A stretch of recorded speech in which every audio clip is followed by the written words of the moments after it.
Tengo la suerte de contar hoy con Claudia Mas-Ferrer, coordinadora del Seminario de Migración y Desigualdades del Colegio de México en este espacio. Gracias, Claudia, por estar acá. Muchas gracias por la invitación. Buenos días.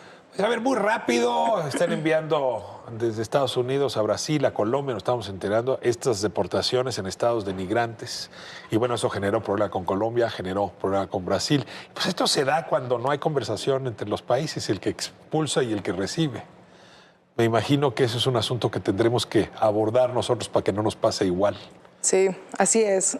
Creo que tenemos que pensar en cómo recibirlos, en cómo son transportados, pero también en cómo se presentan estas personas. A mí me preocupa un poco, la verdad, el énfasis que se le ha dado a que llegan esposados al transporte, y quizás en los medios nos podríamos preguntar eso qué implica para la criminalización de estas poblaciones migrantes, ¿no? Yo creo que hay un esfuerzo muy grande del presidente Trump, de la administración de Estados Unidos actual, en continuar la criminalización de las personas, y también estas representaciones pueden ser problemáticas. Pero es verdad que hay muchas denuncias desde siempre, ¿no?, de que el trato que se les dan los agentes fronterizos, pero también a los mexicanos desde ICE y todo el proceso de detención y de deportación, que puede ser un proceso muy largo, que puede durar años.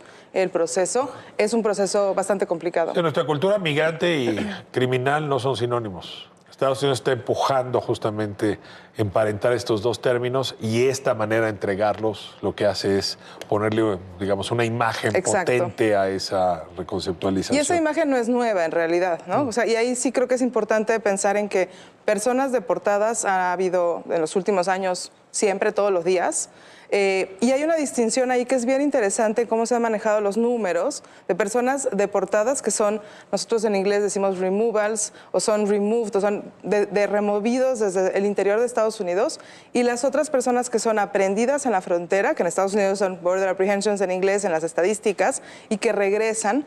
Y ahí entonces hay como una confusión cuando uno habla de deportación de mexicanos que llevan 20, 25 años en Estados Unidos, de los cuales hay muchos estudios, y al mismo tiempo de los testimonios, por ejemplo, de personas que llevan 12 días en Estados Unidos y que no lograron ingresar al país, ¿no? Y que fueron aprehendidas y devueltas, pero que en los números se confunden estas deportaciones, estas personas deportadas, que van a tener necesidades distintas, y ahí es importante pensar. La pregunta es, ¿cómo van a llegar a México? Entonces, yo sembraba la pregunta al arranque del programa.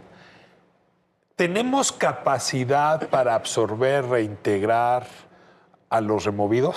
Digamos, volverles a dar raíces, entregarles raíces económicas, societales, familiares.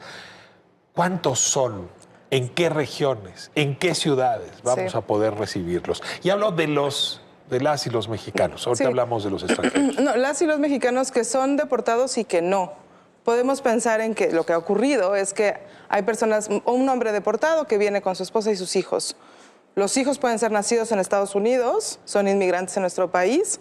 La esposa o cónyuge puede ser mexicana o puede ser incluso salvadoreña, ¿no?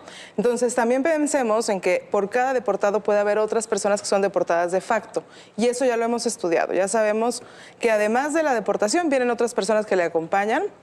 Y además hay personas que regresan por cuestiones económicas, de salud, por nostalgia, simplemente porque, digamos, quieren vivir en México una vida más libre. ¿Porque ya se puso difícil la circunstancia? Sí, o simplemente, digamos, se agotó ese proyecto migratorio. Y creo que ahí es bien importante, hay un montón de estudios que muestran justo que en realidad hay más personas que regresan por otras razones que por la deportación. Yo diría que sí tenemos la capacidad de reintegrar a estas personas. ¿En qué sectores? Mira, yo creo que hay que pensar en diferentes sectores. En el sistema educativo, a los niños, a las personas que quieran estudiar.